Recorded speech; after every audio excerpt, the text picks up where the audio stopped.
everybody, this is Matthew Movies coming at you with my review of Bad Moms, a 2016 comedy that I had kind of mixed feelings on.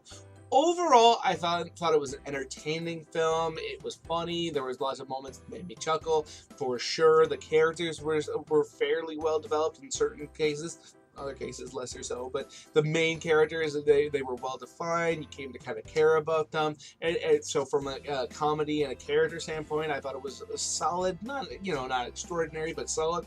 As far as the actual plot of the movie goes, though, however, I found it to be extremely predictable and pedestrian. I feel like this movie is a great movie to throw on if you want to kind of have a passive viewing experience where you're not getting overthinking anything. You're just kind of letting it wash over you, and it's a good popcorn film to have a chuckle with. And overall, it was decent. I didn't love it, but I had a good time with it. And for those of you who don't know what this movie's about, basically there's a main character who's played by Mila Kunis, and she's a very hard-working woman and a mother and wife, and she puts a lot of pressure on herself to get a lot of stuff done, and a lot of times she feels underappreciated for good reason, as you find out as the movie goes on.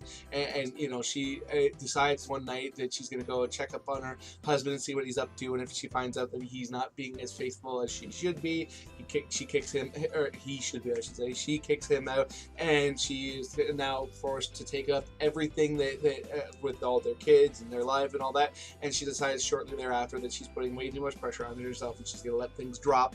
And as a result, the rest of the film kind of goes from there. She is a member of the PTA, and she realizes that the head of PTA is this really kind of this alpha personality who's forcing people to really push themselves. And she decides, she's had enough of that, so she decides to run against her to lead the PTA, and that's where basically the rest of the movie go. And I thought, her character was well done, well written, and well performed. You came to care about her. I was really surprised. The one surprise in the film as the movie progresses is that she actually saw some repercussions for some of the things she did. Like I said, she decides to let things kind of go, and she maybe goes too far, and it starts to affect her children, and she feels really guilty about that. And it's not overly preachy, but it also, I think it's well done, because it gives the viewer the view of her character as being kind of a little bit more nuanced, and the fact that she needs to she can't just go like she was at the beginning of the film, where she's pushing herself and working herself to the bone, but she also can't let everything relax. And by the end of the movie, she seems to have found the middle ground, and she was a likable character, and well done.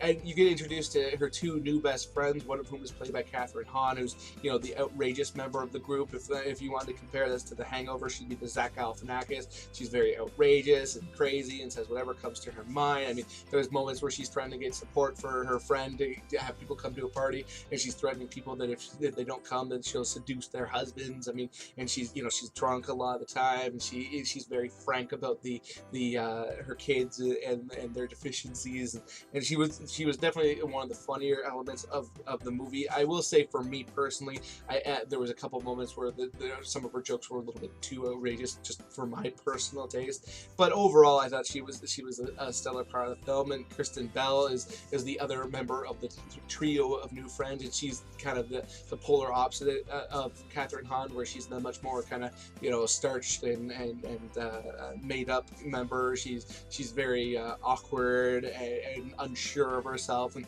it was very cool to see how her and Kathryn Hahn interact with one another, and how by the end of the movie they both kind of pulled one another in a little bit like more of each other's direction, where Kathryn Hahn became a little bit more loving of her kid, and Kristen Bell stuck up for herself more, and I thought that was well done. So I thought the three of them as friends were a compelling part of the movie for sure. And like I said before, there's a head of the PTA that is the alpha personality. She's played by Christina Applegate, which I thought she was one of the better parts of the movie. She's a very hateable character. She's dastardly. She does some pretty outrageous things herself, but not like in the same way of Kathryn Hahn's character. It's more she's like outrageously evil in parts, and she's very very tactical and just a fearsome being.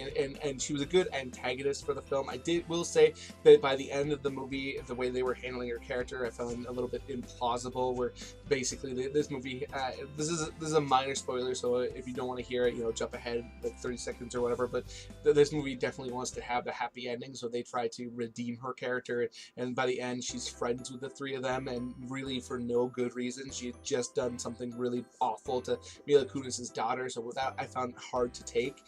So I would say that was one of the weaker elements of the story personally. And then they do introduce a new romantic lead for Mila Kunis's character. He's this dad who all the ladies at the school are all kind of going gaga over, and his character I thought was pretty simplistic and just basically there to give her a release. And I would be I know that there is a sequel to this film, so I'd be interested to see if they give him more to do and give him more of a defined character. I will say, as far as the male characters go, my favorite by far was her husband, the one that he was an absolute jerk because he cheated on her and all that stuff. And if it was real life, I would absolutely detest him. But as a character in the movie, I found him to be pretty entertaining.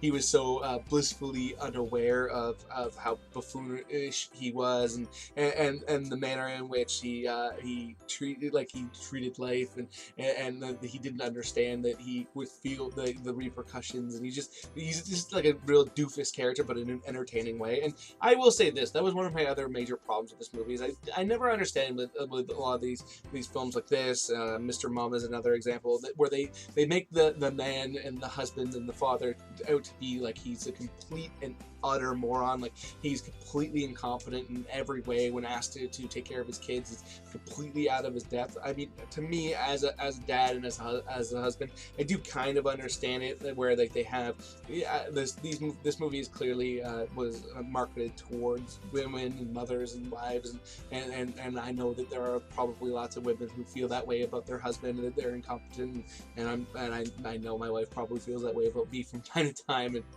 maybe even more so, who knows. Like, I be foolish at times, like the best of them. But at the same time, these movies are generally, a lot of the time, there is a guy who's watching them as well, and they go so over the top with it that I find it kind of hard to watch. But at the end of the day, I will say I felt like this movie was definitely a good time, and one that I would say is definitely worth checking out. If I was gonna give it a score out of 10, for me personally, I give it like a 7. So those are my thoughts on Bad Moms, I should say. Let me know in the comment section below what you think, if you're a fan of it, if you agree with me that they go too far with making the men complete doofuses or whatever. Other than that, please hit that like button, hit that share button. It makes it much more likely that other people will come check out this review and let me know what they think, which would be awesome, because I love talking to people about movies. Speaking of which, if you are one of those people who are new here, or you just haven't done it yet, please hit subscribe, hit that notification bell. That way you can find out when I put out new videos. Come check them out and give me that feedback. It would be absolutely awesome. Aside from all that though, have yourself a good day.